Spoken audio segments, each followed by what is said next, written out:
आज ना मी धाबा स्टाईल पालक पनीर बनवला आहे. इथे ना मी 3 पालकची जोड घेतली होती. त्याला चांगलं स्वच्छ निवडून घेतलं आणि नंतर वॉश करून घेतलं होतं. ऑलरेडी गॅसवर पाणी ठेवलं होतं गरम होण्यासाठी. त्याच्यात ही पालक मी टाकली. कारण आपण गरम पाण्यात जर पालक थोडा वेळ उकळून घेतली ना तर कलर पालकचा बदलत नाही. म्हणून मी ना ह्याच पद्धतीने पालक पनीर बनवत असते. तर म्हणलं चला आज मुलांच्या आवडीचं पालक पनीर बनवतच आहे तर तुमच्यासोबत शेअर करावं. तुम्ही कसं बनवता मला नक्की कमेंटमध्ये सांगा.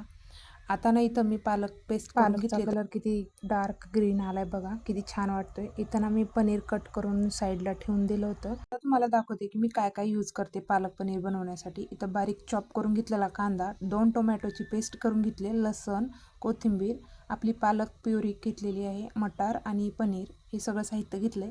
तेलात आपलं गरम झालं, याच्यामध्ये जिरे मोहरीचं तडका देऊ आपण. आता हे झाल्यानंतर ना याच्यामध्ये बारीक चॉप केलेला आपला कांदा ॲड करायचा. त्यालाही चांगलं तळू द्यायचं बारीक गॅसवर. त्याच्यानंतर लसणाची पेस्ट टाकायची आपली, तेही चांगली तळू द्यायची. असं लालसर झालं ना आपला कांदा की मग त्याच्यामध्ये आपली टोमॅटोची प्युरी ॲड करायची. तेही थोडा वेळ तळू द्यायची, कारण जर टमाटा आपलं कच्चं असते ना त्याच्यामुळे त्याचा आंबटपणा जो असतो तो कमी होतो चांगला तळला गेला की. त्याच्यामध्ये तिखट, हळद हे टाकायचं आणि पालक पनीरचा मसाला ॲड केला आहे मी. ते चांगलं तळू द्यायचं. तेल सुटलं ना की नंतर मग त्याच्यामध्ये मटार ॲड करायचे आपले हे हिरवे. बघा तुम्ही कसं तेल सुटलं आहे. आता याच्यामध्ये आपली पालकची पेस्ट आपण ॲड करू. ही चांगली शिजू द्यायची तेल सुटेपर्यंत. त्याच्यामध्ये नंतर आपण पनीर ॲड करायचं.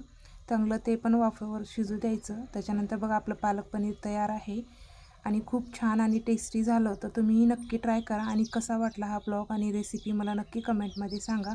चला तर मग भेटूया लवकरच अशाच एका ब्लॉगमध्ये. तोपर्यंत सर्वांना बाय.